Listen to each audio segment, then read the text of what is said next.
Oh, this episode of Cinema Swirl was brought to you with the support of our backers over at patreon.com/Cinema Swirl. $5 OTP backers will get access to every single episode of Cinema Swirl, a Patreon exclusive bonus show where Kevin and I review bad movies. Our most recent episode was Guy Ritchie's King Arthur and the Legend of the Sword. We've also reviewed a couple of the Star Wars prequels, The Room, Wild Wild West, Super Mario Bros. And many more. To get instant access to all 21 episodes or just to find out more, head on over to patreon.com/Cinema Swirl. Right, let's get swirling.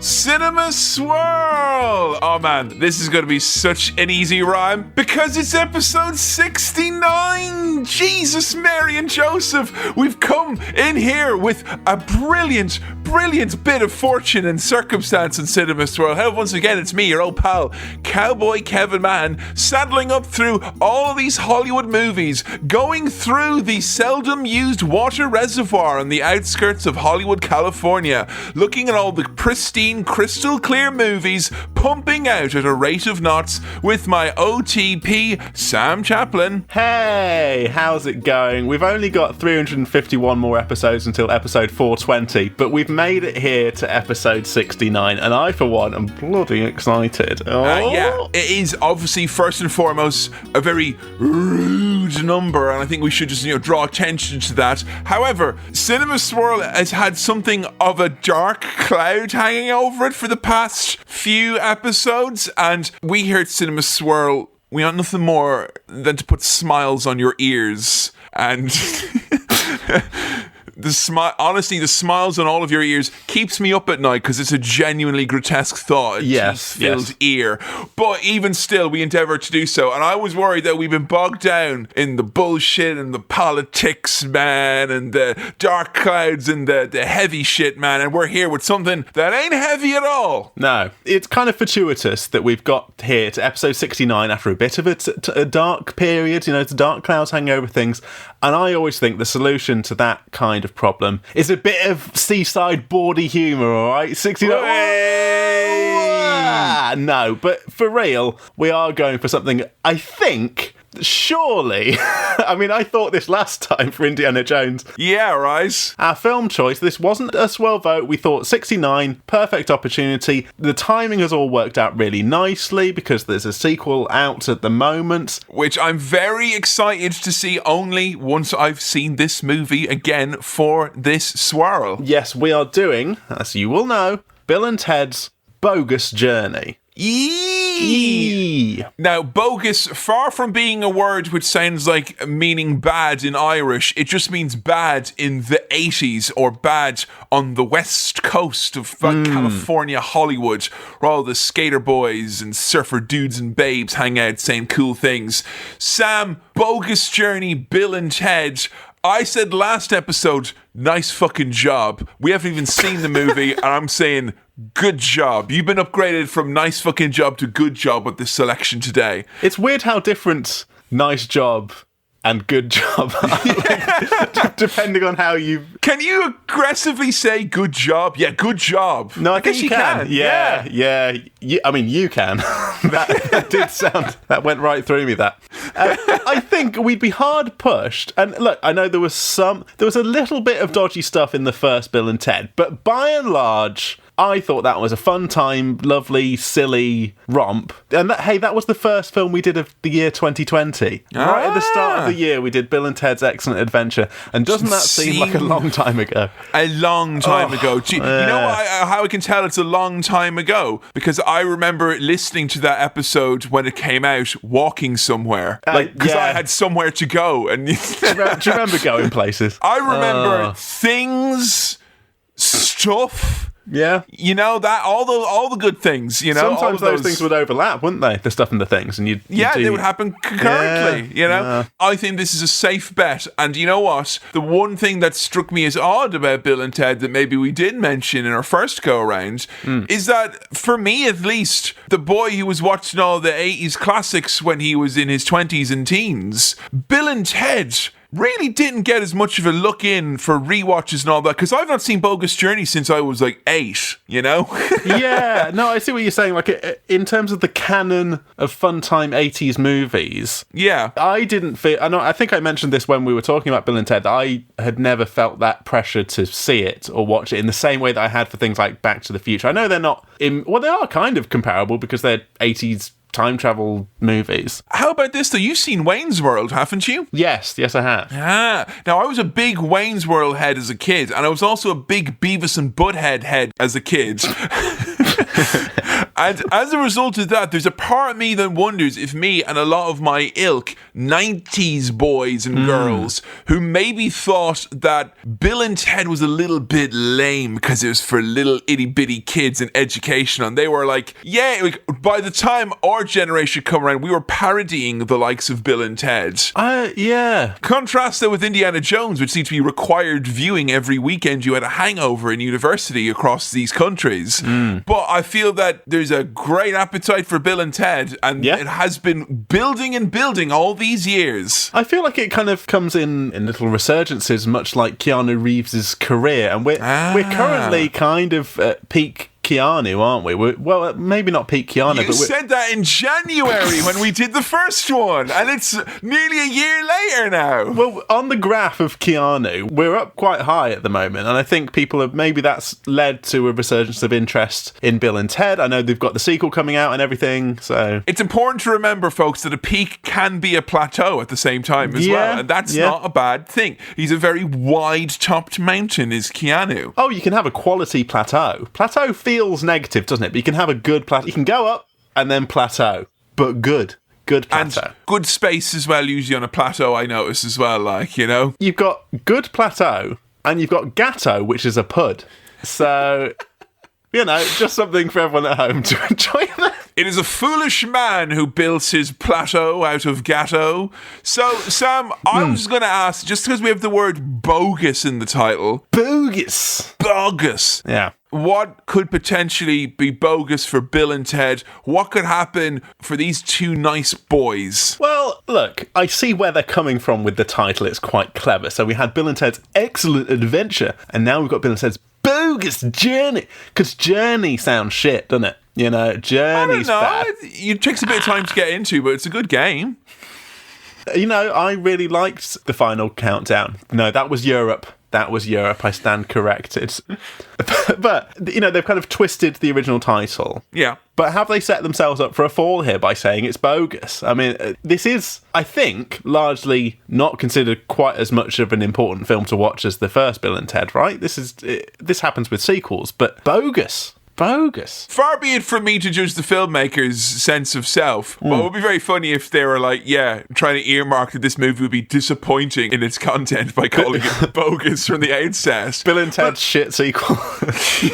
Bill and Ted's inevitable sequel. Yeah. So, if it's Bill and Ted and it's bogus, I'm just trying to ask you, like, what could be bogus for them? Yeah. What's going to happen? Are we time traveling again? What's going to happen? I assume there's going to be more time travel because the Wild Stallions, the band, they unite the world through their great rock and roll music. So we've got that future society that George Carlin came back from to make sure that they pass their exams. They do that big presentation at the end, and they've got all the characters from history. So there is this whole future that we haven't really explored of how we get to the point where Wild Stallions are like gods, basically, to a future society. So what bogus things are going to happen to them? I will ask the honourable gentleman a third time. What bogus things may happen? I put it to you, sir, that bogus things will happen in this movie to Bill and Ted. Well, what I will say to the gentleman is that, I agree with Nick, and, it's fine. But the bogus things,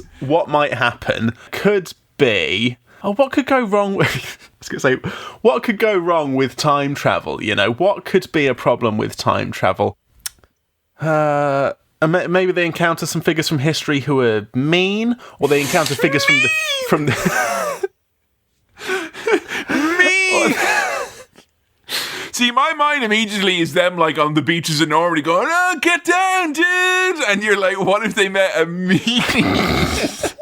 Well, they could go to the future and there could be some meanies. You know, there could be baddies in the future. We haven't explored future. I think future would be interesting. That seems to be a good way to go with time travel, right? You go back to the past in the first one. That's what we did in BTTF2. And now we're going back to the future, but for the first time. Forward to the future. Journey, Bogus. Do you think that them being in a Bogus situation as opposed to an excellent adventure situation, are you think it's going to be like maybe a more dramatic movie? Or because there was a bit of heart in the last movie. We did kind of chat about that at its heart and its place and all that. But are you expecting more trials and tribulations for this? Or is it just going to be goof out fart jokes? I'll be honest with you, I'm fully expecting pretty much the exact same level. Yeah. I'm not expecting a more... And I wouldn't say that's true of the third film that is out now. I would imagine with that one, because they have matured significantly... There's an inevitable discussion about the savage onslaught of time is what you're saying there, Sam. But with this one, I'm feeling, look, we had a great time with those two boys. Let's put them out on another journey this time, and we're going to have a similarly great time with these crazy kids. Yeah, honestly, if you just had the whole movie be the two of them watching the first movie and high-fiving every time they saw themselves, I'd probably want to watch it. That would be fun, you know? Like that would be a fun time. Really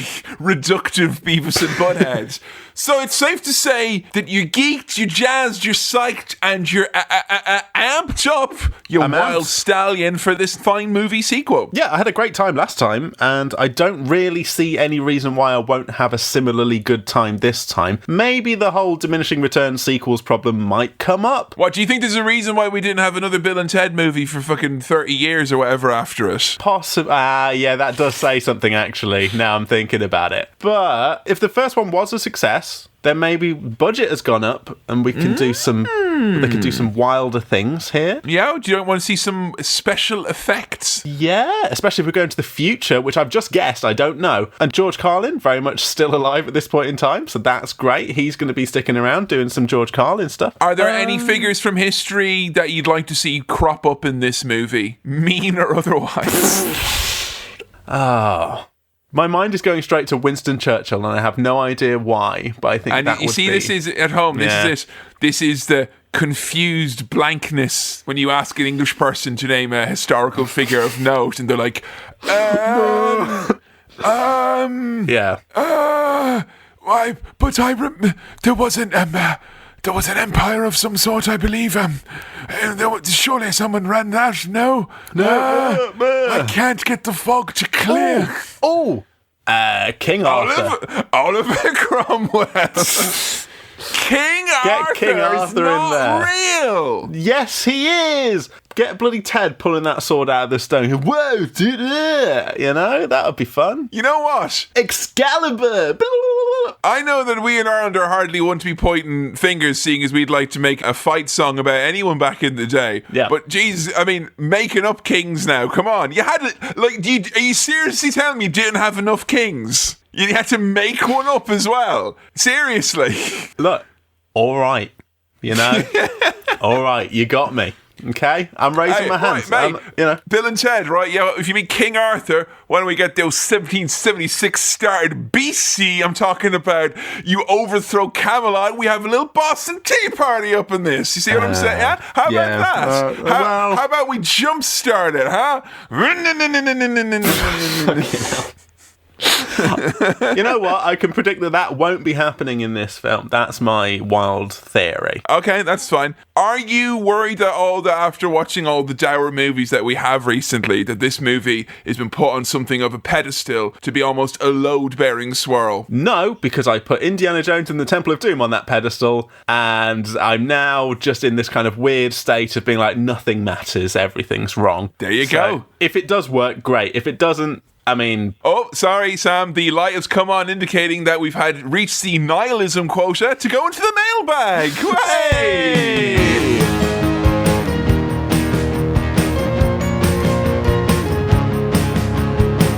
Welcome to the mailbag. Glad to have you here in the mailbag. So, our first message here comes in from Chris. Now, interestingly, Kevin, we've got 3 separate messages here from 3 Chris's. And I thought, you know what? let's chuck in all the Chris's at once, because... Hey, it's Christmas Day!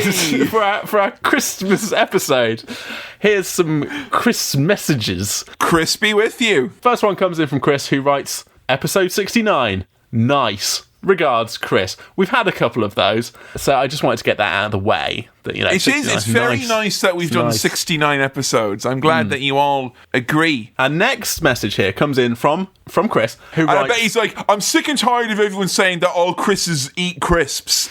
We do sometimes, but so do many others. Chris managed to find time in between, down in packets of McCoys to write this message, which is as follows. Yo, guys. I don't know what year he was in. Sorry, okay, just before you say, a bully man would do that grab bag in one, mate.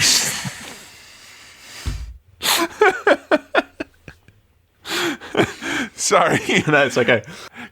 What does Chris write then, Sam? Chris writes, yo guys, I don't know what year he was in, but one of the kids at my primary school had Handy Andy as his dad. I don't remember much, as it was him as his dad. He had him as his dad. That's not... It's an interesting turn of phrase. Like, it's not... Yeah. His dad was Handy Andy. He had Handy Andy as his dad. I have Sam Chaplin as my OTP. I don't know if you've heard. I don't remember much, Chris writes, as it was a while ago, but he did make several appearances at school fetes and events, presumably to do some sort of DIY display. Now that's entertainment. Bye for now, Chris. Interestingly, Chris then wrote in to say, shit, Handy Andy was in changing rooms, not Garden Force. Disregard earlier email, Chris. But Chris, I don't want to disregard that earlier email because I like a tenuous celebrity connection to someone who was on telly in the 90s, such as Handy Andy from Changing Rooms. The way I viewed this, knowing the BBC like I do in the mid-90s and the late 90s, there's no way they didn't combine those staff Christmas parties as a cost-cutting measure. There's simply no way. No. So they have interacted. So I would say Handy Andy, I don't know if he took for any Christmas bonus content or anything like that, if they've any Ground Force Changing Rooms, change the Ground Force room crossover special edition. Ground Rooms, Changing Force, we've got special crossover episode. Special crossover episode where they break a load of fine china in a garden. But I love those little connections. That's a seedling. That's why I'd say that's a seedling. It may grow into something. There may be something more off the back of that. We might be able to build on the back of that. So I appreciate that very much. Yeah, thank you, Chris. I must say, if you are going to email, if all of you with the same names could email in at the same time like this, it's really good because I never mistake who I'm talking to then. You know exactly who you're talking to. This is the Chris edition. I'm saying Chris to everyone. I'm pretty sure that works well. Another message from Chris, not the same Chris, these are all different Chris's, who writes... Now, there's actually another question following on from this. So the first question from Chris is as follows. So this is two questions from one Chris that comprises larger amounts of questions from multiple Chris's. Don't be saying, did you see the Cinema Swirl where they had a Chris ask a load of questions? Okay. This is one question from a Chris. Yeah. Followed... to shake things up a bit, like a bag of crisps. One of his trademark Christians, you could almost say. We've got a Chris question, and then we've got an Edward question. Oh, okay. Just to round things off to make sure no one's accusing us of some sort of Chris bias. Okay. I don't know, that Edward sticks out a little bit, Well, look at all these Chris's. Oh, there's an Edward as well now, is there? All right, we'll hear him out. Waiter, there's an Edward in my Chris's.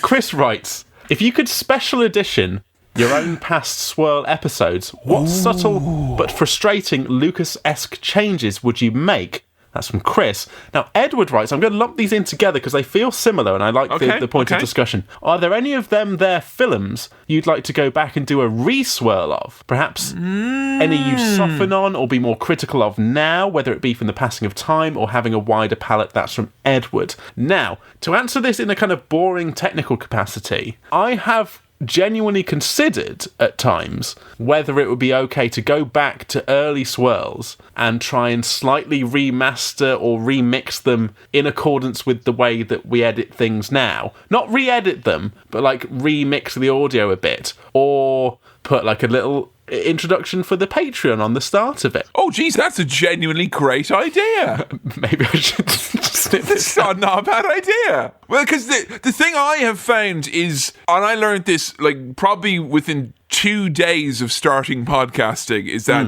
if there's something you meant to say or wished you had said, you can't make that happen. You can remove everything in the world that you say. Yeah. But you can't add things. It's saying things is like adding salt to a dish. It's the opposite of that. But like, I wouldn't know what you would do other than rebalance the audio a little bit and put a little Patreon thing at the start, and probably that like unnecessary intro that mentions the Attitude Era podcast could probably go by the wayside now. But I mean, but I feel like historical preservation significance. That's it. There was someone once who asked me in a Q&A for the Attitude Era podcast Patreon, and they were like, "Will you ever release like the extended cuts, like the unedited bits, like the highlights of me yawning or burping or going to the loo or like shouting across the road at someone for being loud?" No. I don't think I ever would do that. No. But I never thought of any like kind of quality of life improvements that you could do. So, but that's the slippery slope. That's what Lucas thought when he went at them dubacks. Exactly. Because then, following that line of logic that I was thinking there, I was like, oh, that's fine. You know, some podcasts nowadays have those dynamic ad placements. That's not that different. You go back to the earlier episodes and there's something that's been recorded recently. That's okay to just have a little intro.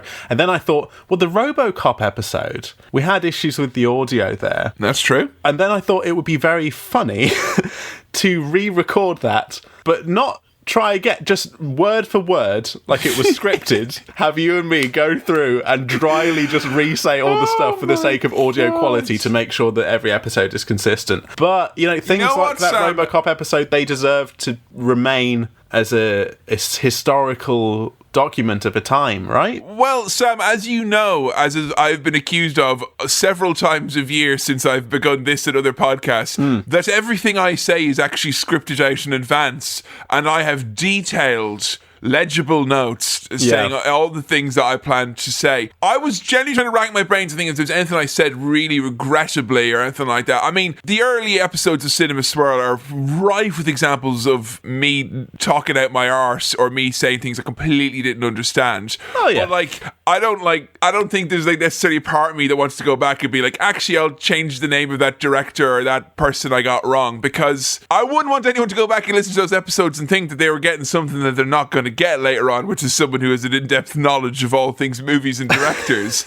But there is one thing I would change. I had to think about this. Okay. There's one thing I would change, and I think I called David Chase David Cross once in an episode, like just as a slip of the tongue. And this is before I had developed my use of spoonerisms as a defensive mechanism against misspeaking. But when I went back home to Ireland after, and it was like a year after I'd done Cinema Swirl, and I hadn't been home for like a year or two, and I hadn't seen a lot of people there. And I went back to Galway, my university town, and there was someone who I saw there, and they weren't a friend, they were a friend of a friend, kind of a friend, but they had started listening to the podcast, and they were a big movie buff. And I had been out on a night out with my friends. I was seeing some people around and saying hello, and this guy saw me, and he came over, and he said, "Kevin, you doing that podcast? I'm enjoying it, but I gotta say," and as he was saying this, kept getting closer and closer, and he says, "But I gotta say, man, it's David."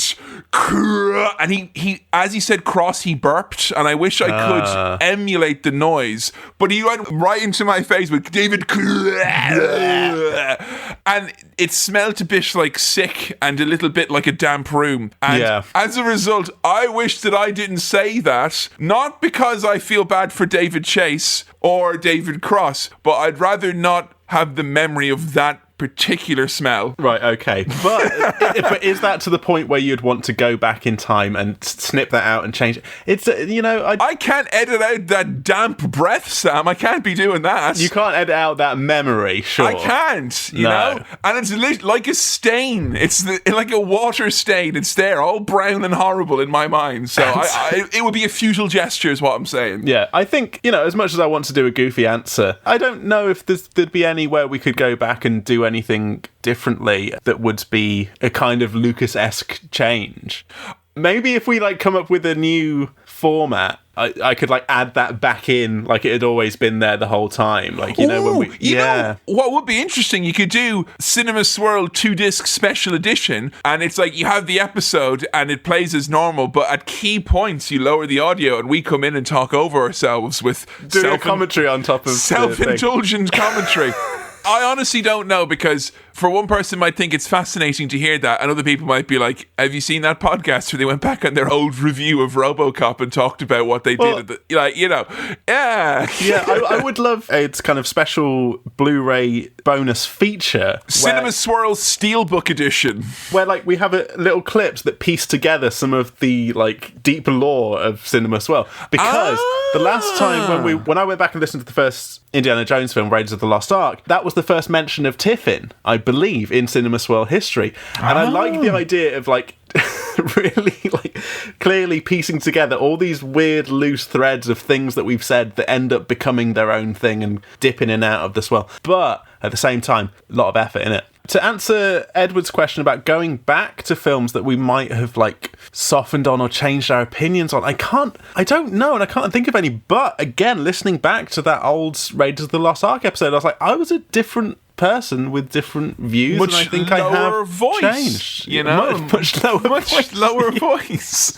I was really doing this pitch correct, nervous boy Sam, like, you know, for go back into those old episodes and raise the pitch of my voice a bit to this kind of squeaky, cartoonish voice that I have now. That is my natural speaking voice. I think definitely in those earlier episodes, like a boy whose voice hasn't broken, trying to show off and sound like he's, you know, really mature. I was kind of doing this. Yeah, no, I think. And I don't know why I was doing it. I think early on in podcasting, you feel nervous and you try and do a little voice. Absolutely. Listen to me in my first ever episode of podcasting. I sound atrocious. But now I am me and I sound like this. So there you go. And look, as Sam says, you can't go back again. You can't. But you can go there and back again, and I'll leave it at that. Oh no. I'll tell you what I won't be revisiting. Lord of the Rings, all right? I've done my time. I've done those. Never dipping back into those. All right? Well, you know, they say, Sam, don't do the time if you can't do the crime.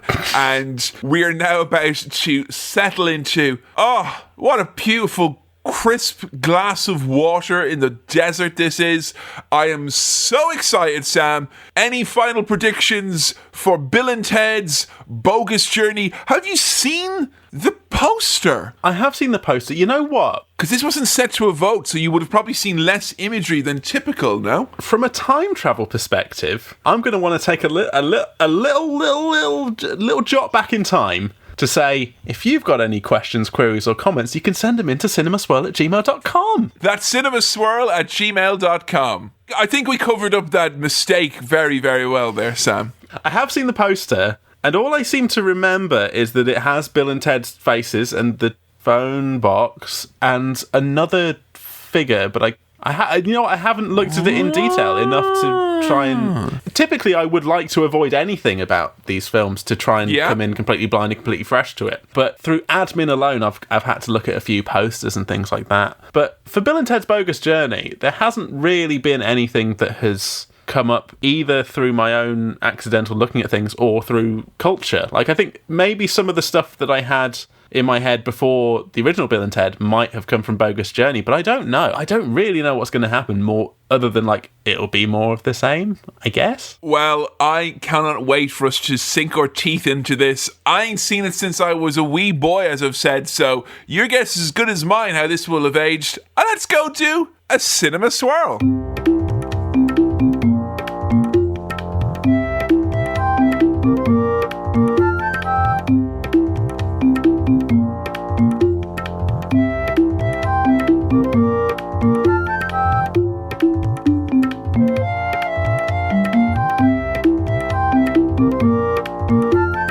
And we're back. Taurus Breacock, Bill August Ted, the Bogus Journey, or the Bobo Journey of Bill and Ted. Sam, initial gut reactions to part 2 of the Bill and Ted story. With the exception of a bit of it. Hey! Yay! Hey! Oh, that was a bit of fun. That's what I was after last time on Cinema Swell. That's what I wanted. Just a nice, light-hearted, fun jape. All right? Yeah. Did you get thrills? I got thrills. There were spills. Spills? Oh, that was my next question. Yeah. Chills? I mean, you'd kind of think so with some of the characters who are involved in this. But it wasn't especially chilling. But those two guys were pretty chill. There we go now. It turned it on its head. I like that. So, Sam, tell me this. We talked at the start about it being a bogus journey,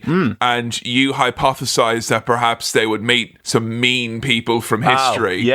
Well, I mean, I was shocked. I knew it was a darker film, but geez, I was taken for a ride. A bogus journey. And, in inverted commas, I had a very good time as well.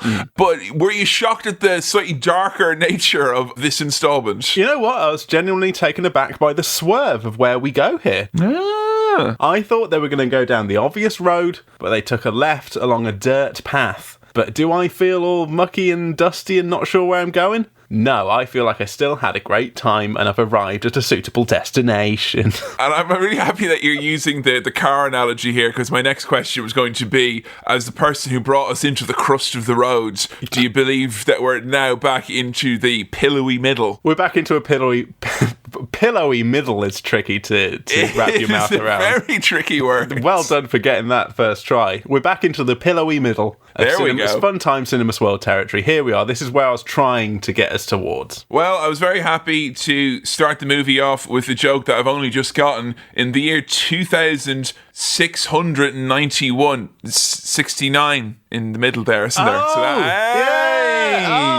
Hey, and it's episode 69. And AD, all right, dude. That was another little secret one that they hid in there. I seen what you did there. I seen what you did. I was worried throughout this. I was like, it's episode 69, and we're like, oh, we'll do Bill and Ted. 69, dude. There's not a single 69 reference in this whole film, but there is right at the start, right out of the gate. Right at the start. And also, I feel we have given Bill and Ted an extra 69 show by having a 69th episode of a podcast dedicated to it. It's there. It's in the aether. You can't deny it. You're welcome, dudes. Yes, we're in the future. We're in San Dimas, California, 2691, and there's some scary music. Yeah, baddies here who, contrary to the utopia shown in the first movie, there's a vague and not altogether well fleshed out baddie element who just fucking hate wild stallions, because I guess there's no accounting for taste. Yeah, he is just introduced as like, here is a baddie. He looks like a baddie. We've got some baddie music. He does some angry, like, mock air guitar. No more of this. No, I don't like the air guitar. He hates it. And I will say, as a movie that introduced this character every time with the fucking Darth Vader mysterious shot of the feet and long walk and slowly, done, it's him. You find out nothing really about him. You find out that he was a former gym teacher and Rufus's teacher at some point. And, that's kind of it. I think part of the fun is, like, he is just a generic baddie who is here to, be the antagonist of the film. I can't believe in the future people don't like popular music. I really did, honestly. I thought we'd gotten beyond this. What a grim future that would be if people didn't like the pop music of the day. And you at home, just listen to Lady Gaga and ABBA and Queen. Would you just get over it? Come on now. God, we'll never get our peaceful utopia. Now, Kevin, our last Bill and Ted adventure was in the 80s. It was towards the tail end of the 80s, but it was in the 80s. Now we're in 1991. 89, dude! And now we're in 91, dude. And you know how I can tell? Because the title font, the kind of look of as the titles come onto the screen, is so Bart Simpson's Guide to Life. That kind of... colours and the look of it is that proper 1991 aesthetic that nowadays the kids are craving. But in the kind of heady nostalgia mining early days of the 2000s and the 10s, I believe it wasn't cool with the kids, and ergo why maybe Bill and Ted missed a little bit of its full cult status recognition. Yeah, we weren't getting out our nostalgic snap bracelets then. I hadn't even thought about Rugrats. Well, a little bit, obviously. But yeah. Every time you go near a piano, you think of the Rugrats, because you can do the... But hey, we're in the future, and there's a Bill and Ted University, and people wearing their futuristic Dayglow future clothes. Love them future clothes. Those future clothes are basically as if, say, like a really ill-informed documentary in the mid-90s are like, they call it rave culture. Here is a reconstruction of the purported items of clothing worn by these so-called cyberpunks. A bunch of people dressed as fucking highlighter pens. But that's a very funny glimpse of an imagined future. Yeah, it's like if you could imagine if there was a special world order that was ruled by the Crayola Corporation.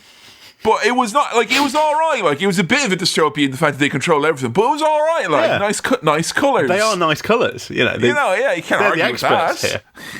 And George Carlin is here as Rufus. He's a lecturer at the Bill and Ted University, and he's in the phone box. He's brought back Thomas Edison, Johann Sebastian Bach, James Martin from Faith No More, founder of the Faith No More Spiritual and Theological Centre. That was a very, very excellent little joke, yes. I like that a lot. Yeah, it's nice, isn't it? And when you mention, it's like, and we'll also have Rhea Paschel from the 23rd century, because she invented a thing. They've got future as well, you know, right? Oh, man, imagine that. And if you went to the future and had to learn history, and you're thinking, I'm going to ace this because I'm from the past, and then there's all this other shit as well. Oh, my God. Whoa, dude. And, tightly written gags. This Friday, Ben Franklin and Aretha Franklin will be here. Come on, that's great. Fine. Brilliant. Good stuff. Like that kind of thing. It's the broadest and most satisfyingly, like, head nod comedy, and I fucking love it. I'm here for it. Yeah. Oh, no, it's the future, and there's still terrorism, apparently. What the heck? I thought we would have hit this nail on the head by now. Headed up by the baddie from earlier, who's called Denominalist. Denomination. He's a very bad man. He's not that important, really. He's not.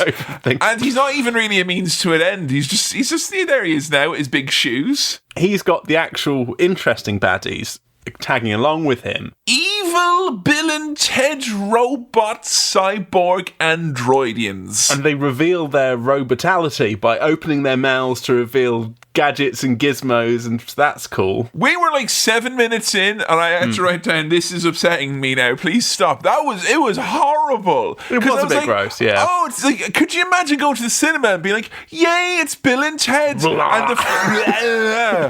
That's a literal nightmare fuel. You take the expectation of B&T and you give me that? No way, man. Come on. And the baddies are doing their very general, we don't like Bill and Ted, we want things to be different. Death to Bill and Ted. I've got these bad robots to fuck everything up. I'm nicking this phone box to get out of here. Their basically arching plan is to undo the future's past, or as I like to call it, anti-now. They are anti-now. They are anti-now terrorists. Exactly. They send robot Bill and Ted back in time in the phone box, but Rufus, George Carlin, manages to use a future guitar as a kind of grappling hook to hook himself onto the top of the phone box as it goes back in time, which is that's pretty cool. It's a pretty cool move. The guitar. Now you're a multi-instrumentarian. Okay.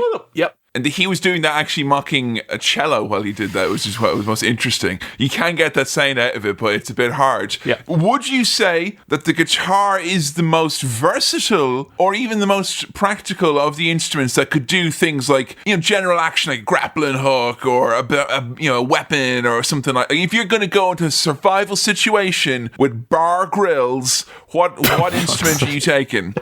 Well, okay, so here's the thing with the guitar. The standard guitars that you might get are maybe not that versatile, but the interesting thing about guitar is that you can have a guitar of any shape, really. There's so many wild shapes that you've got a flying V. I saw one that was in the shape of the supercontinent Pangea once, and that was my favourite guitar shape ever. Andrew WKD has played a pizza-shaped guitar before that looks like a slice of pizza. Oh, I thought it was going to be like a whole pizza, and the challenge is, because he's played so many gigs and done so many parties, the challenge is like, all right, I got to do this before all my friends eat all the slices.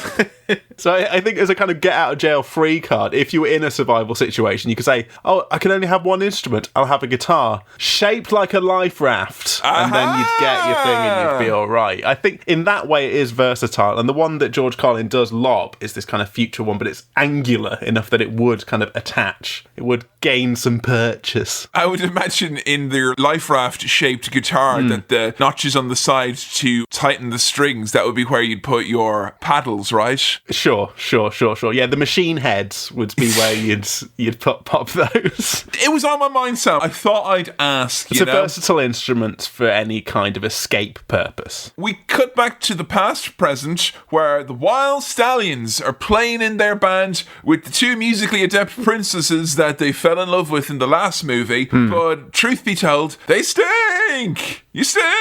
They stink! They do stink. And they're trying to get into this Battle of the Bands thing. When Bill tries to justify why him and Ted, in particular, stink at their instruments, but the princesses are great, his argument is that girls mature faster than guys, so it makes sense that they would stink. And also, like, Ted can't help but, like, give the game away when they're talking to the organizer of this Battle of the Bands. They're like, oh, the girls are from medieval England. I'm like, mate, you can't say. Shut up, you create time paradox. Medieval England, Iowa. And that seems to smooth things over. Nice stuff. We have a birthday party for one of the princesses, and we see some developments in the previous movie's characters, such as Ted's dad, who's still a dick, but he also has a cravat now because Missy is now going out with him, leaving Bill's dad very sad and forlorn. And Bill, I didn't think it was possible, somehow more confused as to his feelings.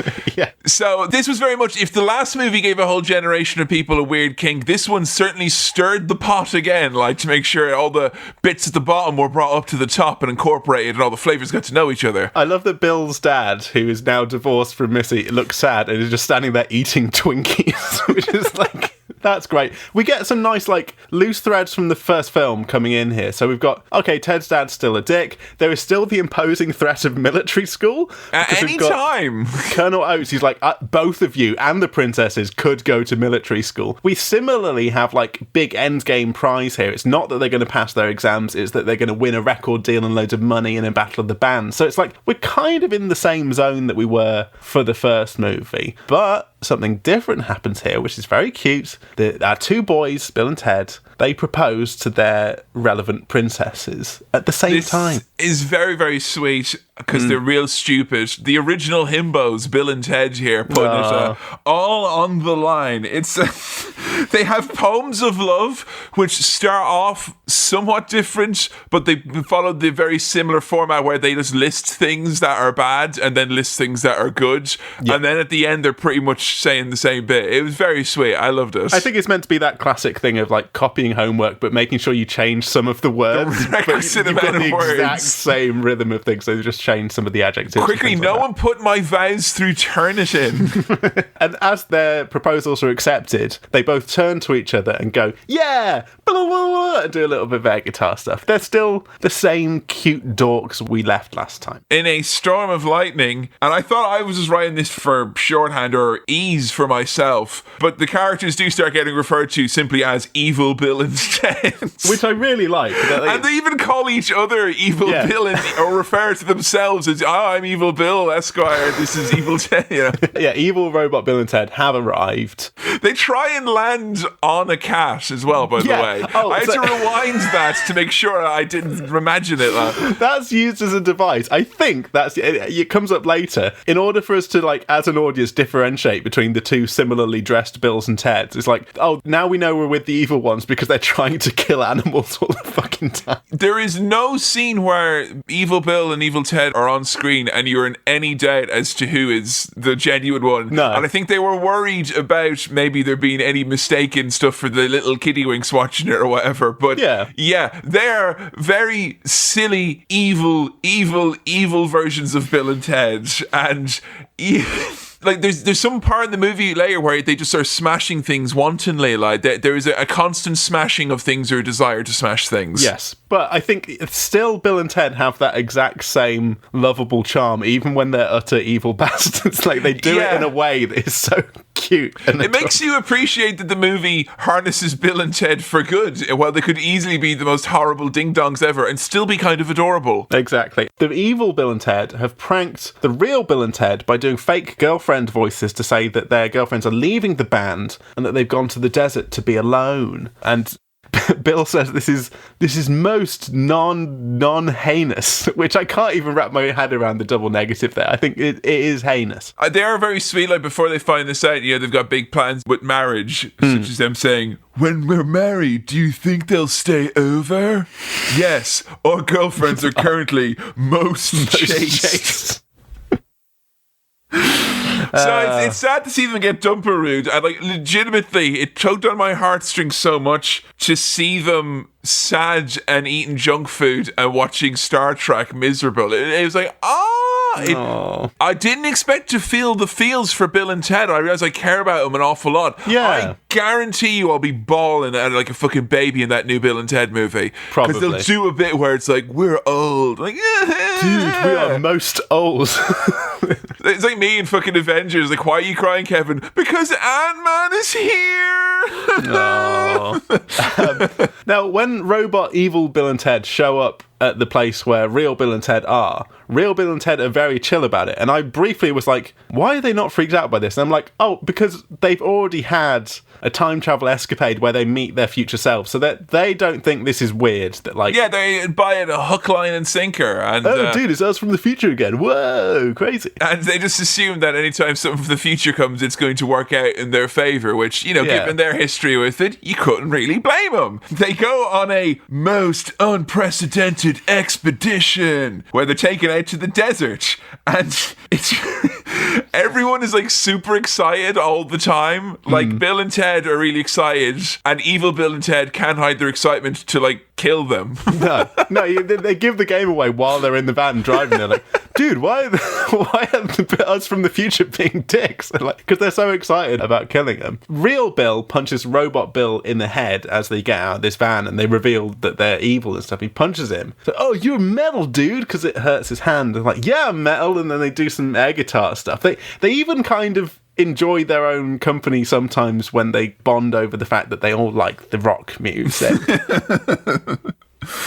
And so there is a bit here when the evil Bill and Ted, their plan is to throw real Bill and Ted off a cliff. Again, kind of a funny way to kill our main characters here, just lob them off a cliff. And I'm pretty sure the reason they thought of that is because they've probably seen like cartoons where that's, and there were no anvils adjacent. Real Bill and Ted, their plan to maybe try and get out of this is to say, evil Bill and Ted, even though you're doing this, we love you. And the bad Bill and Ted say the homophobic thing that we heard last time. Oh, that shows up. Like there was, I think I counted 2 or 3 uses. It does show up. Yeah, this is one of them. So they say that really loud as they throw him off, which was a shame. I thought that might be left in the first film and be like a regrettable thing that we never come back to. But so wait, it was in the first film as well, because I was wondering if it was some sort of like, it's 1991, this is the new norm, brother. Like, and one of the kind of stumbling blocks that we both had with the first film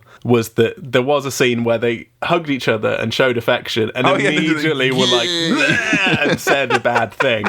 And in this one, when a good Bill and Ted say that they love bad Bill and Ted they say the bad thing and lob them off. And, it's a shame. I think everyone involved has said since then that they regret that and they wouldn't put that in a film now or say that. And it shows you, though, like, this movie like PG or 12? It feels like, with the exception of this word being used here, it's so, like, kiddie friendly for the most part. Like, it really is a family movie. And I guess it just shows you, like, how flippant the 90s was the worst for it, I guess. And for it to be in Bill and Ted, it is quite strange. It really, even with, it's the 80s and the 90s, whatever, even with that, just because of the type of movie it is, it's kind of like seeing it in a Disney movie. It's really strange. Yeah, because it's so gentle and has that lovely kind of adorable slacker energy to it, to have stuff like that in there, it's like, it does throw you off now looking back at it. So they get killed, and I've written down here dirty spit. What's that about? Yes, so they get thrown off the cliff. Dirty bitch, and was they it? die. And then Bad Bill and Ted, there's a really gross close-up of them both spitting on the corpses of their human doppelgangers. And you really get to see actual spit. I thought they might have, like, motor oil coming out of their mouths or something, but it's just straight-up spit. They don't do any kind of robot stuff with that. They just have actual saliva. So we're like 20 minutes in, and Bill and Ted are, like, very much dead. Their corpses are being spit on. I didn't see it going that way. Yeah, I maybe retract some of my, like, it's so kiddie-friendly, but it's, you know, it is shocking. I was still shocked, even though I knew this happened. I was wondering what your reaction was. Did you expect Bill and Ted to become still and dead so early in this movie? I was going to say I expected Bill and Ted, but not Bill and Dead. No, I didn't expect that. I was still banking on, well, they're going to go to the future. That's going to be the thing, and they're going to get lost in the future and have a future time. I didn't realise this was going to be a journey through the fucking afterlife, but hey... Hey! I'm enjoying that left turn. Let's get weird. They are dead. They're ghosts now. I really like the kind of subtle, fairly low budget ghost effect. Oh, they're great. Yeah, they colour them like grey and They're shit. kind It of works really well. grayscale and look a bit creepy, and their voices do that kind of cool forwards and backwards thing where it kind of echoes in reverse. It's the type of ghostness that makes you sad, as opposed to like Casper, where you're like, ah, look at that. There's a smelly one. You know what I mean? Yeah, I do know what you mean. They see the Grim Reaper off in the distance, who gets closer and closer. Bill has to point out to Ted who this is. And again, Ted, that kind of naive innocence, is like, oh, hey, how's it going, Death? I like that whenever he sees anything, no matter how high status, low status, important, unimportant, he's just like, hey, how's it going? He's having a good time. He acts very like a sim does if you leave them to their own devices. Let's go over and say hello. It's like, it's Napoleon. Hello. Or it's Death. Sul Sul. You know, they're just there or whatever. So they chat with Death, who tells them that they can, of course, get their chance at life again if they beat him in a game, but no one ever beats him. So instead they decide to fuck him up. They Melvin him, which is just giving him a wedgie and running away. Is Melvin just a wedgie? Is it not some kind of variation thereof? What it struck me was that when they called it a Melvin, it made me think of, I bet that they're bullies and they've done it to someone. Someone possibly named Melvin. I think I've heard that before in, like, you know, American high school things about... Shall we do a quick research to find out a Melvin, what it is? What is a Melvin? Aha! Now we know. So, had a quick look here on the Wikipedia page for wedgies. So, Okay. there's a lot of information here. The Melvin is a variant where the victim's underwear is pulled up from the front to cause injury or at least pain to the victim's genitalia, as opposed to a regular wedgie, which goes up the back, which is targeting the taint and buttocks. But it looked like that they went for just a regular rear wedgie, I would say. I thought he grabbed his crotch afterwards, though. Did so they maybe grab Death by the ghoulies? No, they didn't grab from the front, though. Well, the whole point of doing a Melvin is so you don't have to grab the ghoulies. You're grabbing the underwear to grab the ghoulies. Some other ones here, a female variant is sometimes called a Minerva. And Sam, for the bonus points, would you like to tell me what you believe the oft-cited atomic wedgie entails? Presumably you wedgie someone into out of space or something. I don't know. Atomic is not a space thing, is it? Space!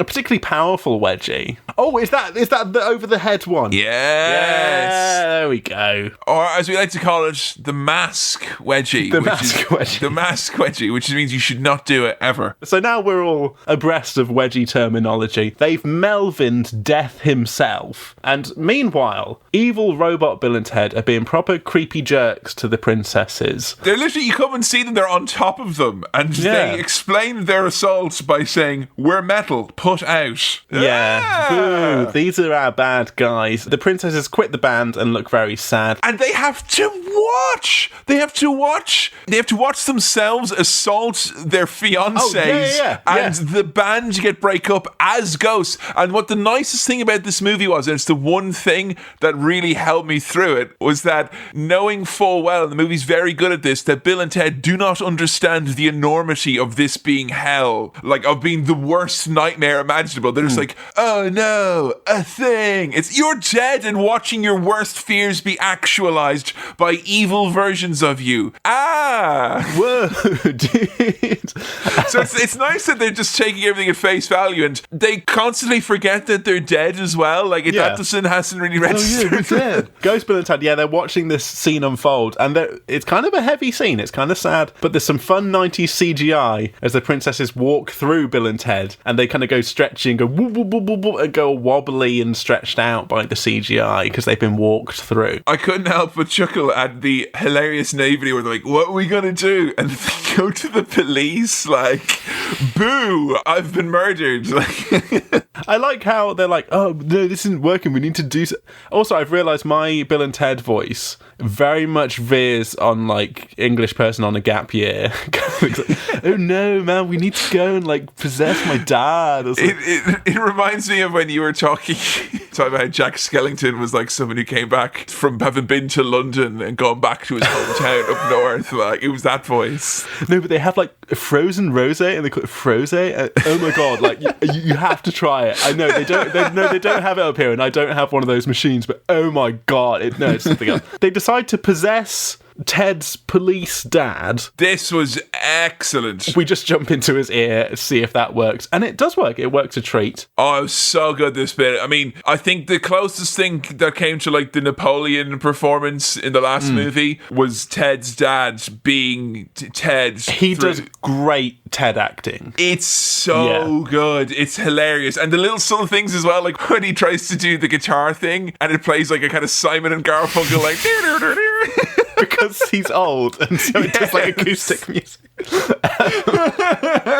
The other lad, the deputy, I guess, who is possessed by Bill, not quite as good as being a fake Bill, but like Dad Ted being Ted, absolutely sterling bit of acting there. Perfecto. Yeah. There was a part of me that was really hoping that this bit where they possessed the dad and the cop was going to last for a little bit. It doesn't last that long. Alas, not, but it was very, very funny. Catch you later, cop dudes. And they can't help themselves. They're like, whoa, look, donuts.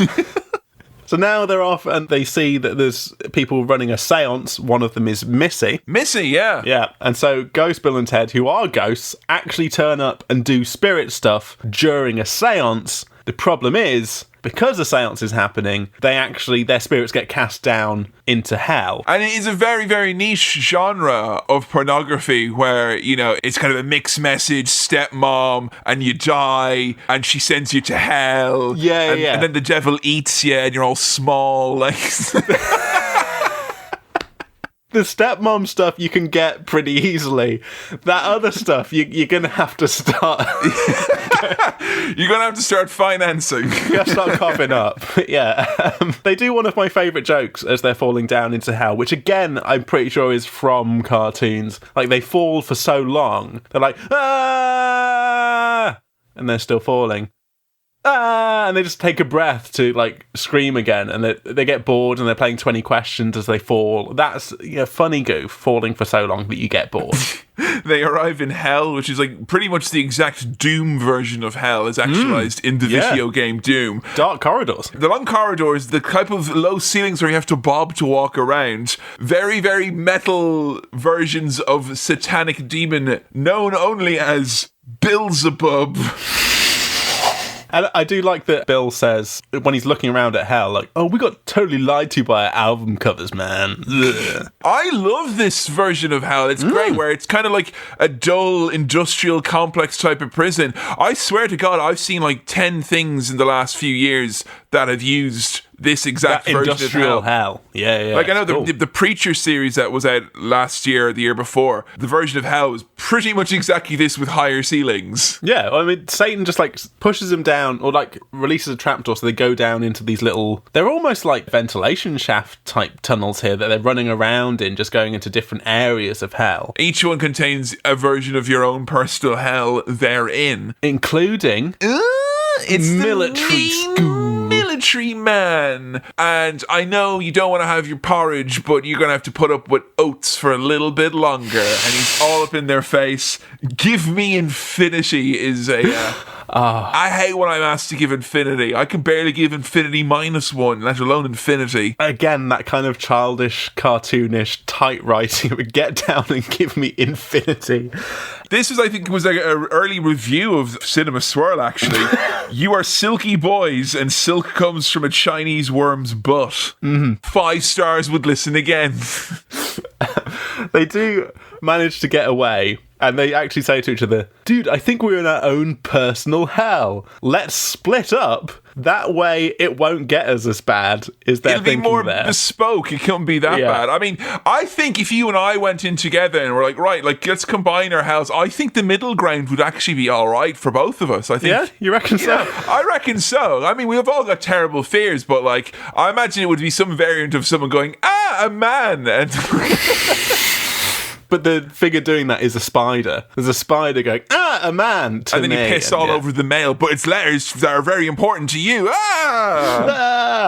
Their own personal hells are these very creepy, stylized, like, they both turn into little kids again. And Bill's at his grandma's birthday, Granny S. Preston Esquire. No way. He's a scary blue room, and Ted, he's a boy in a scary big ham room that's made out of ham, and I think that was one of the scariest things in the movie. Yes, with the Easter Bunny in the ham room. Very David Lynch, that bit. That Easter Bunny, I was just saying Blade Runner. It's like one of my friends. It's this horrible little thing walking around like, you betrayed your brother. Do you know who played the scary granny who wants a kiss? Was it Bill himself? Yeah, it was Bill himself. It was Alex Winter. Knew it! Dressed up in granny makeup. Just as a matter of interest, I'm not saying there's acceptable times to call anyone one of these slurs, but am I right in saying that the next slur appears when Ted calls the devil that word? Yes. Or I'm somewhat conflicted on that, because I mean, like... That's weird. Why should we even have to discuss that? I love fucking hell. Yeah, it is weird. So that's our second usage of that that slur there. It's directed at Satan himself. And they both say, you know, hell sucks. And they're trying to get out of there. They managed to get out by realising that their only way out is to actually challenge the Grim Reaper to a game. And that gets them out of hell somehow. Pretty smart thinking there, because they get out of Dodge. Sorry, Sam, have to pull aside for 1 second. I did not plan this, but around 12 months ago or so, I changed from taking my notes on pen and paper, and I'd filled up 19 bookshelves with lots of notes about important things like SmackDown on my shelves, and then I changed to doing them all digitally, and I've been on a digital notebook for around 11 and a half to 12 months now. Sure. And in the middle of this episode, this part here, I got to page 420 on episode 69. Isn't that something? Bill and Ted, you got me, Bill and Ted. Again, lovely stuff here. The game that they choose to challenge the Grim Reaper to is battleships. I have to ask you right now before the sequence, what would you do with the Grim Reaper for your game or of skill, whatever you could take him on in? What do you reckon? Come on, mate, Skate 3. Skate 3. Is there a multiplayer mode? Yeah, you can do like a combo challenge. Maybe Buckaroo might be, because that's kind of just look at the draw, isn't it? Yeah, but you want to go for something of a look at the draw. You want to go for something you're going to win. Because I was going to say, rock, paper, scissors. I think in Kevin, that's literally Russian roulette you're playing there. Right, what's a guaranteed win game for you that you think you could play against anyone and you'd probably win? It's a tough question. It is. I was thinking really hard at something that there really isn't an element of chance in, or at least you can control it the most. Because I consider myself to be a good Jenga player, but I wouldn't want to leave the look of the draw of Jenga, the atmosphere, the conditions, whatever it could be, the state of the pieces, the nature of the pieces. State of the pieces. And look at the state of these pieces. I'm simply not playing Jenga with you. I'm not going to lie, right? I was watching this movie earlier and I was thinking about this quite a bit. Like, what can I possibly do? And I'm thinking there's a lot of games I play with my friends, like, board games and such, where I maybe win sometimes, like maybe Settlers of Catan, but I got like a win-loss record of like 3 wins for every 2 losses. And then I thought, in my immediate circle of friends friends in Manchester, I tend to win at Mario Kart more often than most others. So I would consider myself, that's something that I'm very good at. But then I had a little nap earlier today, and during the nap I had a nightmare where Death, the Grim Reaper, pulled down its hood and it was you, and then I lost. Because I am good at Mario Kart. I am like... You are so much better than me. Irritatingly good at Mario Kart, to the point where people don't like playing Mario Kart with me after a while, because I'm just simply too good. Yeah. He's found the path of least resistance to being the ultimate player. So I thought maybe Twister, because in Twister I have a physical advantage because I'm 6'5". You've got the long limbs. I've got the long limbs. I'm limber enough, you know. Yeah. I reckon that I could do that, and also I reckon I could have bad breath and use that to my advantage. Just go breathe on the Grim Reaper. Twister is one of the games that they go for. So they play Battleships, they win, and the Devil's just like, you must play me again. Best 2 out of 3, and they're like, no way. And I love this whole the Grim Reaper saying yes way after a slow zoom is very funny. I'm not sure what the Grim Reaper's accent is supposed to be. It's just like vaguely Germanic, I think. I love the part where it cuts them playing Clue, and he's there looking at the rules of Clue, and then it's honestly some of the best Clue content ever. Or Cluedo, do. It is Cluedo. Do. The image of Death playing Twister against 2 young men.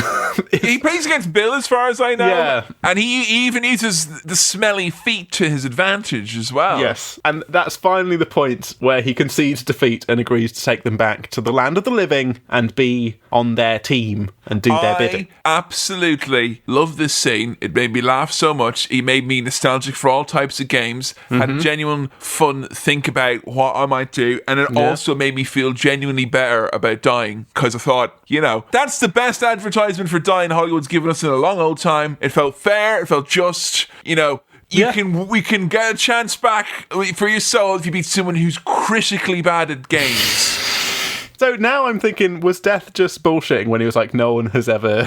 I was, my thought was that because he's such an imposing figure that and he just the fact of no one had ever beaten him, or so he said, and he's such a looming figure, and it's the awe of the Grim Reaper that no one ever dared to challenge him before, or they hadn't done it in so long that he was rubbish at all these new games compared to what ye olden folks would have wanted, like a hog toss or whatever.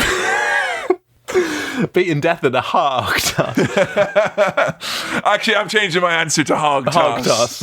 Bill and Ted, they're hatching a plan of how they're going to get back at these bad, evil robot Bill and Ted, and their plan is to make good robot uzzes. And they say uzzes, like, we're going to make good robot uzzes, and then they're going to beat them. And there's a little, hey Ted, don't fear the Reaper, as the Grim Reaper's there, and he's like, I heard that. Hey, you kids. Oh. How did you like him compared to Rufus, who's obviously, he's only here for a brief hello and goodbye in this movie. So he's your kind of, he's your main other guy. What do you reckon to Death? Because I remember loving him as a kid. He was the thing I remembered the most from it. I absolutely loved him. For this first bit, I wasn't completely sold, but as we get further through the film, he is just this very fragile character who is just desperate for like some validation and attention, and it's similarly sweet to Bill and Ted in a slightly different way. And I like the idea of Grim Reaper just trying to like, hey, remember me? I'm here. I'm still good. Yeah, it's me. I feel that's been done in a million shows and cartoons since there, where it's like, Death just wants a friend, but it's done especially well here. They go to heaven and immediately mug 3 people, and then immediately pondered the moral quandary of going to heaven and immediately mugging 3 people. Bill's description of heaven as most atypical. I mean, that's how I want to react to seeing heaven. But this is most atypical. And again, Death's accent tripping me up because he's like, that's newt funny. And I'm like, whoa, what was that? Newt funny. Hey guys, that's newt funny. Oh, I think I figured out what his accent is. Star Wars.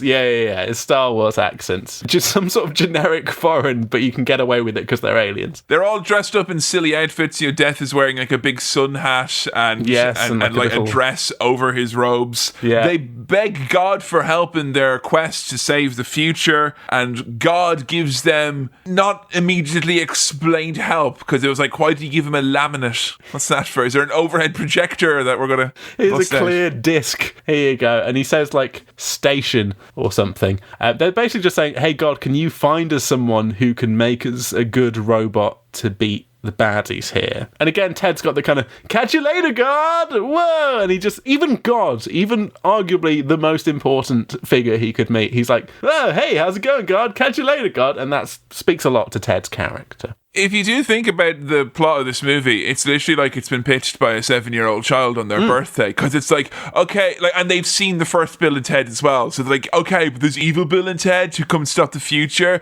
but then they get killed, and then they go to hell, but then they go to heaven to get some aliens to build more robots to go back to the family. Wow, what? The storyboard is absolutely drawn in crayon for this film when they were pitching it out. Also, very funny visual and spoken gag from Death, who, as they're walking away, they walk off screen, and then Death kind of wanders back in to say, to kind of shrug at God and be like, I'm sorry, they Melvined me, and then he goes off again. Just the walking off and then kind of coming back to, I'm sorry, but they did give me a wedgie, so I don't know. And then he goes off. Great stuff. We cut back to evil Bill and Ted, who are just smashing things over and over. I liked when they flipped a cake upside down and went, upside down cake, dudes.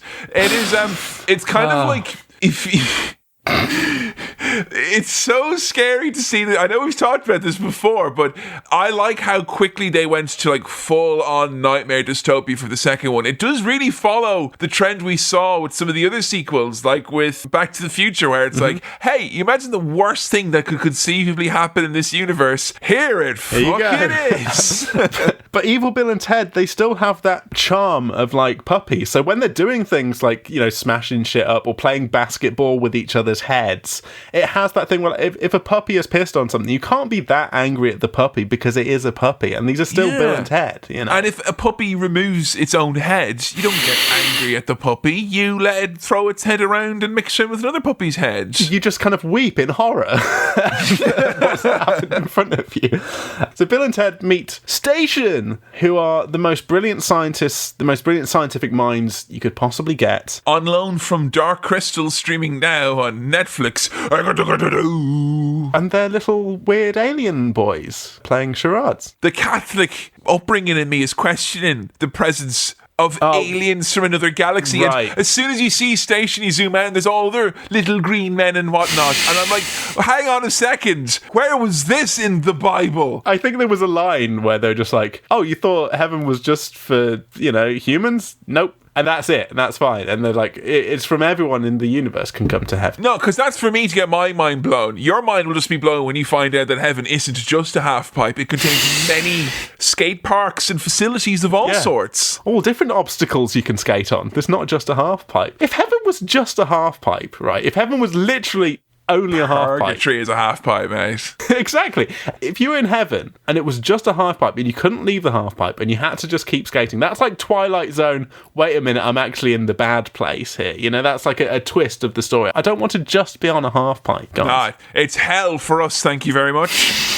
So they meet Station. Station agrees to help him out. So Station is a group. It's two little lads, little alien lads. Do a thumbs up to come and help. Oh, they're really creepy in that cute 90s character way that, like, you know, Alf and Harry and the Hendersons and all them, you know, and Chewbacca, all them weird jokes they had back then. And Bill and Ted, they're now back on Earth and they're alive. Their corpses come back. Bill pulls a worm, like, out of his head or something and says, dinner's over, dude, which is really sweet and respectful to the worm to be like, you can't eat me anymore, I'm back. Yeah, I think Ted complains of being pecked by like buzzards, or he has like marks on him from that. Like, no one found them. I don't know how long has passed. Yeah, when you think about that, it starts to get a little bit grim, like how long have their bodies been there? Particularly because the chief of police was like, my son's been murdered, dudes, and then they're like, okay, this guy's had too many donuts, I think. And so they're off to work on their plan. Off they go. And they do that thing again where they're establishing, oh, we're watching evil Bill and Ted, because good Bill and Ted have gone off in a van, but evil Bill and Ted are also in a van, but they're trying to run over cats. So we know we're watching evil Bill and Ted. Because both of them have plans, but only one of them has vans. Yes. They're both in plan vans, but one of the vans is a bad van. They're in a bad van, bad man.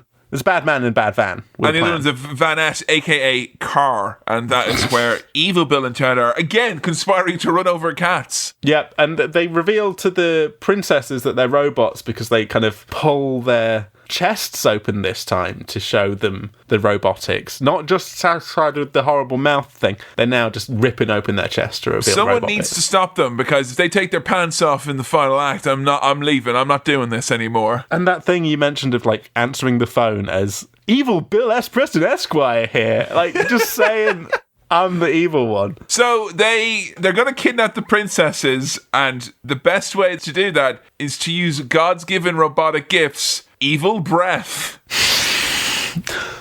Just breathe on him and, yeah. I was only going to use smelly breath when fighting for my soul. Yes. I would never resort to my seldom seen or seldom smelt evil breath. Yes, but that's because you have a sense of sportsmanship, Kevin. That's true. And also, I've never been to a sleep after having been sick. That's how you make evil breath. There you go. There's a secret formula. God. It's out in the public domain now. You know how to make it. So be sick and then immediately fall asleep, and then, upon waking, the worst breath. If you wait another night, you will transform into an actual monster. So it's, you know. The good Bill and Ted are at basically a hardware and electronics store just shopping for bits to make robots. Very cute bit of stuff there. We have Death walking past a smoker saying, "See you real soon." And I'm like, hey, okay, fine. Yeah, sure. Why not? We can Bit see of him fun. like enjoying human life as well, like comparing scythes and things like that to hoes and whatnot in the garden centre. We have a moment where Station, the two individual parts of his alien, combine into a horrifying, basically like if the Thing had eaten nothing but meat all weekend long as part of some sort of like rebellion, and then whatever came out. This is what it is. It was a pulsating brown mass with veins throbbing through it. It was horrible. Oh yeah, the horrible so we eventually get Nope.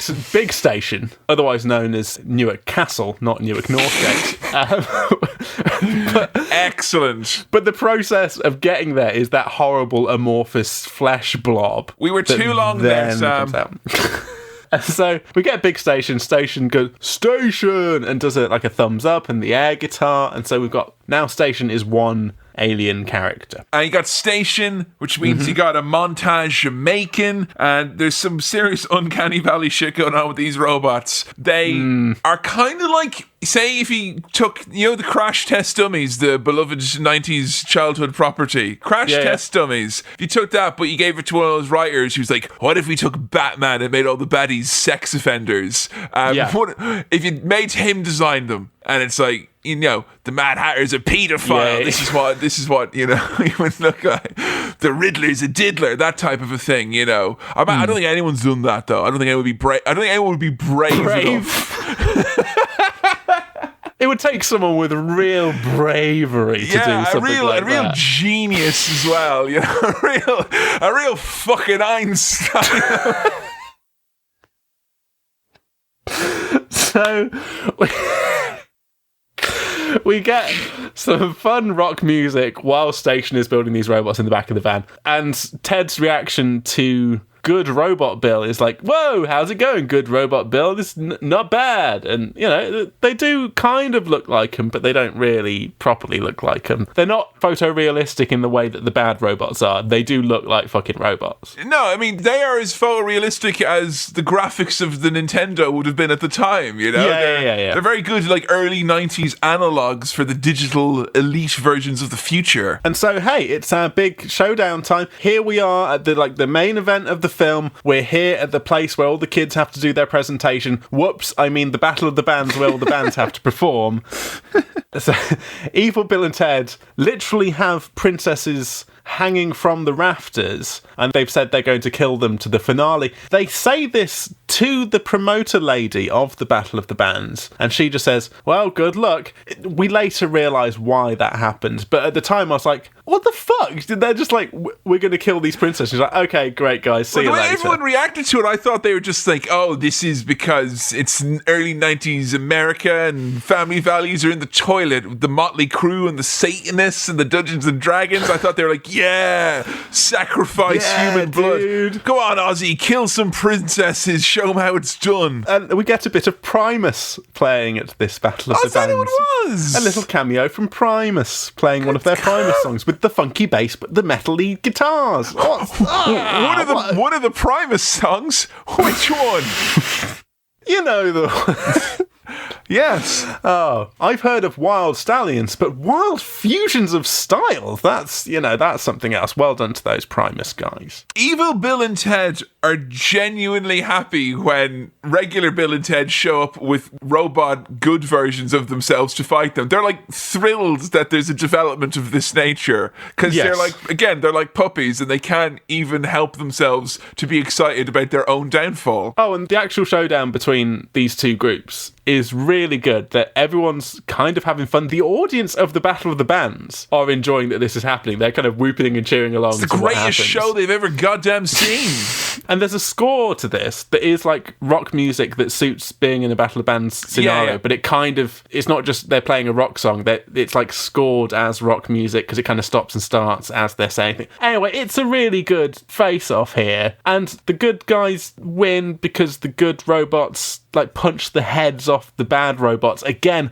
as I'm saying this, I'm like, it was written by a child, presumably. Their heads come off, and that means they're definitely 100% dead. And their heads go off into space. It just flies off, but then Bill and Ted catch them, and they come down out of space. And then the Death Star. The baddie is here. The number loose. And he jacks the feed worldwide, and he's like, I will ensure that this music does not become the basis and foundation of the new world. My teachings will become the foundation of the new world. I'm like, and those teachings are... Yeah, who are you, mate? What are your motives here? Who are you? A beautiful moment here where Bill and Ted are like, we could just do the thing from the first movie and win. And it's like, we've won. And he's like, yeah, I've seen the first movie. I can do it as well. And then they're like, yeah, but... if we've won, then that means that we've how won. Have you won? We made it seem like you'd... We went back in time to make it seem like you... So they go back in time to, like, put a cage on him, and then he goes back he goes back in time to get the key and get a gun. So he gets himself out of the cage, but the gun just says, like, Bill and Ted Wild Stallions on it or something like that. Like, we actually set you up to have the key to get the thing, dude. Because they were the only ones who were able to go back in time. It does take a little bit of wrapping your head around this. I think you could get a 10-episode Netflix series out of that. Get some youngsters to play Bill and Ted. What happened when they had to go back all those times within the span of 2 minutes in the final act of the final scene, which had to do, admittedly, a lot of heavy lifting for the plots.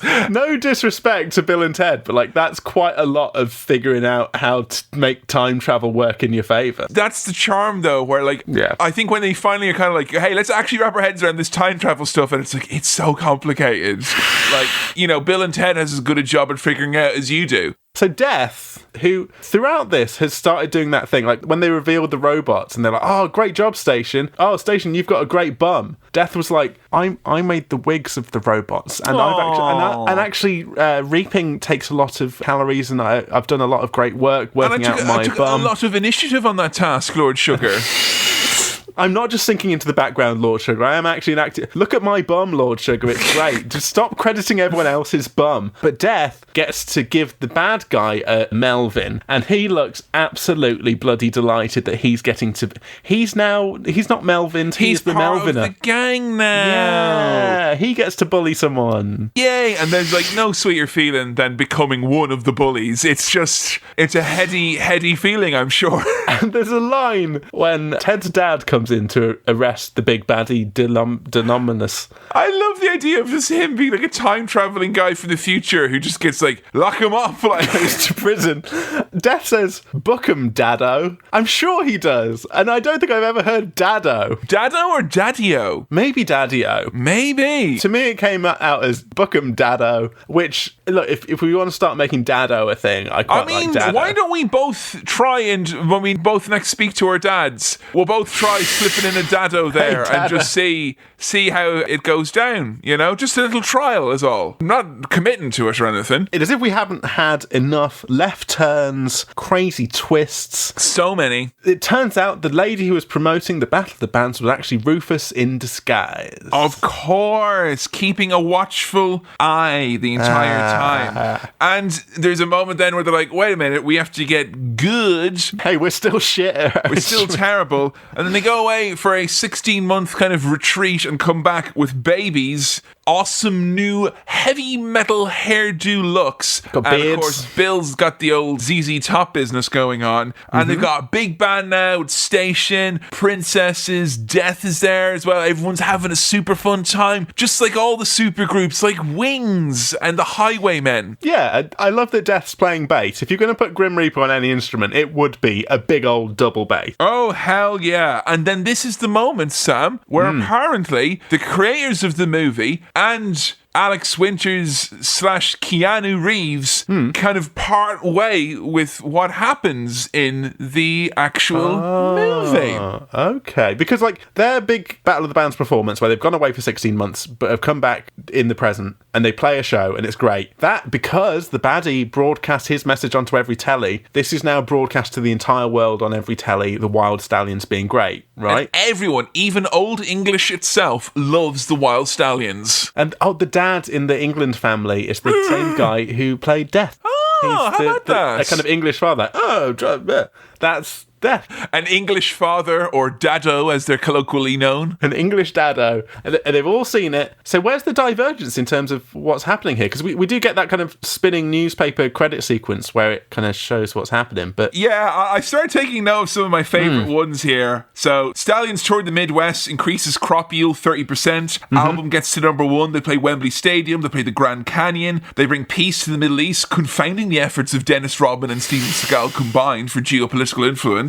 Air guitar somehow eliminates smog. Nice try, early 90s. No more nukes. Death is famous. Everyone, Missy and Marmalus, they start dating. And then it's like, are they going to split? And it's like, no, they're not going to split. Economy's record, they play fucking stock market Mars. goes down as they split. And it's basically like on track for Utopia. Now, they wanted the movie to end with them doing the big concert and it's broadcast to the world. And then boom, that's the end. All the stuff in the credits that was done by the studio themselves. Oh, so is that non-canon? They consider it non-canon, and also in the new movie, all I know about going in is if you're going in to see the new movie, you haven't seen it yet, or you have seen it, don't consider the credit sequence with the newspapers. None of that happens. Canon. Oh, okay. So that I don't know how the movie unfolds because I've not seen it yet. No, me neither. Nor have you. But we know that Bill and Ted don't begin their facing the music by having played Mars. Playing their big concert on Mars. Yeah, that's not where we pick up. That's not where we pick up. So that's interesting. Is interesting. But further to the point of, hey, how come Bill and Ted, never got back on with another movie sooner than it did? And there was obviously lots of times to shop a script around. And apparently studios were like, nah, it's too culture, it's too 90s. Like the only agreement that they would have would be not to be a sequel, for it to be a reboot or a retelling with younger stars or whatever. So it is kind of a victory of sorts that it did get made and all that. But isn't it a little bit weird that a studio would be like, here's a post-credit sequence that basically says no sequels ever? Because everything's happened. Ever. Yeah. I think that was a very odd decision because, they made this 2 years after the last one. And this is like, that's the end of Bill and Ted now. The 90s aren't going to be about hair metal kids. We're moving on. You do have that way out of, hey, we've got time travel and we could kind of undo some of this or fuck some of this up with time travel. But that ending does seem pretty final, doesn't it? It's less like, see you next time round, and a lot more like, well, like Back to the Future 3, I would say, has more of a ending than this does. And that was very much like an end to a trilogy or whatever. So that did strike me kind of odd. I did laugh a lot at those headlines, and I think... They were well written. Very well written. It was lots of goose, but I think it was at the expense of perhaps the ability to make another one anytime soon. Yeah, it did kind of just say, well, we had a great time. Great time. Off we go. There we go. Bill and Ted. Good time. Well, Sam, we'll come to the end of the movie, and The circumstances were that God gave Bill and Ted to you. So what do you think of the Bogus Journey? Have you had a nice time? I've had a great time. I get the sense that with this one, it was seen as that diminishing returns. It's good, not as good as the first one. I feel just as happy as I did when I watched the first Bill and Ted. I don't know if it was better, but I still had a really good time. I think all you can say about the first one is that it's, I think, a bit lighter in spirit, just because you're not dealing with the death. Yeah, and I think it's always going to compare the two. I think, what's the one that you prefer? The one where it's like they fucking die and go through this like much, much more abstract kind of adventure than the first one. And you don't have maybe some of the cool little bits from the first movie in terms of like, oh, it's, you know, Napoleon at Waterloo or Beethoven or whatever it may be. But I felt they more than made up for it with the crazy settings. And death is death has aged well, my friends. Death's a great character. I still enjoyed spending time with Bill and Ted as I did before. Don't let anyone tell you that death isn't great. We get like maximum Bill and Ted because we've got evil Bill and Ted as well, and like reflecting those characters as evil bastards but still being naive and sweet and silly is great. That's a fun thing to do. We've got the robot thing. We've got exploring the fucking afterlife, which is a real curveball that I didn't see coming. And they do it in kind of an interesting way. That hell set piece, the whole thing going on there and their own personal hells, was kind of like wild, dude. That was a wild time. And I enjoyed it, yeah. I got big Twilight Zone energy from lots of different parts of this movie. It was madcap. And I think all the talking about it being like childlike and whatnot, I don't think that was meant in any way as a dig. That's no. I crave that childishness, that kind of frantic, non-exhausting energy. That's the movie's got this in spades. Yeah, it breezed by as well. It's not a long film, but that's a really good, fun afternoon movie. Will you find yourself laughing out loud many occasions? Yeah. A lot of the death lines. Death as a character, it's very funny. Some of the dumb shit that Bill and Ted say, the way they say it, those mannerisms, like, the only line that's coming to my head is like, that's most atypical, dude. But just that whole shtick, I love it. We talked about in the last episode for Bill and Ted about how it was like florid language. Yes. Like there was a nice kind of lilt to it and all that. You know, a podcast from Bill and Ted would be most welcome indeed. Here's a question for you. Yeah. And before I ask you your star wipe rating, you've enjoyed this a lot. You said you enjoyed it almost as much as the first one. Does that make you like super excited for part 3, or does that mean that part 3 has got a difficult legacy to live up to some 29 years? How many? Wait. Yeah, because I'm 29 years! Yeah. Sorry, I turned to glass and dust. Well, it genuinely makes me excited to see the new one. And I'm glad I've kind of caught up with Bogus Journey's lore and extra bits, because I think I wouldn't have wanted to miss that. And this does feel, as much as anything in the Bill and Ted canon can feel significant, this is still kind of important to the story and everything. I reckon you could probably go see that new Bill and Ted and not know anything about the first one and probably be grand. Yeah. And other than missing out a few low-hanging sequel gags in this one, you could probably not have seen the first movie and have enjoyed this and enjoyed it. Just, I couldn't actually tell you as a kid if I saw this one first or the other one. I actually think I may have seen this first. Yeah, and it doesn't really matter, but I'm glad that I've got the whole knowledge of Bill and Ted ready to go into the sequel, which is, it's in cinemas now, isn't it? It has been out for a little bit, but of course, movies being released right now is kind of like ships being set out to sea with no destination. It's like, it's a confusing time. Where will they be? What port will they dock in? Perhaps my living room very soon. Movie releases are now a kind of amorphous thing that, like, it's more like releasing a gas slowly into a large room that's very well ventilated. Yes. Movies don't feel solid at the moment. But with that said, I'm still excited to see Bill and Ted face the music, which has music from Weezer. Oh, I know my that. God! How about that? We had Primus in this one, and now we've got Weezer, and I can tell you which one I'm more excited about. It's Weezer. Well, that all being said, Sam, what's your star wipe rating for Bill and Ted's Bogus Journey? Look, there's the dodgy bit that we addressed last time. It comes up again. And also, the princesses don't really do anything. But for what this is, and for that kind of film drawn in crayon with some really solid gags, great characters, a fun time, I had a great time watching it. This is what I wanted last time on Cinema Swirl. I don't mean to keep dunking so hard on Temple of Doom. It's like, what the fuck? So good. But This is like that nice, breezy, low-stakes fun. I loved it. I thought it was great. That is a 4-star white Bobby Dazzler. You heard it here first. Thanks for listening to another episode of Cinema Swirl. This episode was produced by Kevin, edited by me, Sam, and hey, I also did the music. If you're after more Swirl content or you want to support the show, or better yet, both, patreon.com/Cinema Swirl is the place to go. On the socials, we are at Cinema Swirl on Twitter, and our Facebook is facebook.com/Cinema Swirl, which is also where our votes for episodes take place. If you've got anything for the mailbag, then send it on over to cinemaswirl@gmail.com. That's cinemaswirl@gmail.com. Please do keep recommending the show to your friends, leaving reviews on whatever podcast thing you use. It all helps us out. Thank you so much. Alright, see you next time.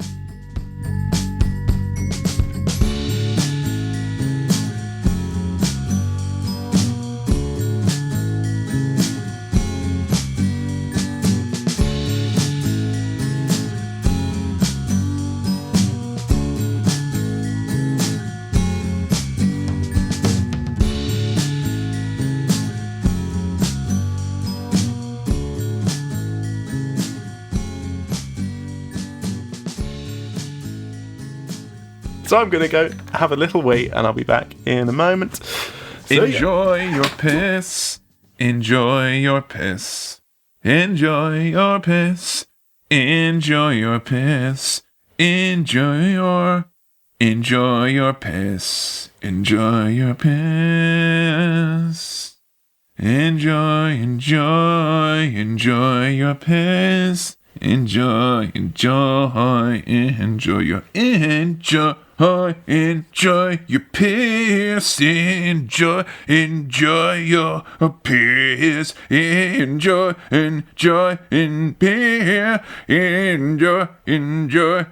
Enjoy your piss. Enjoy your piss.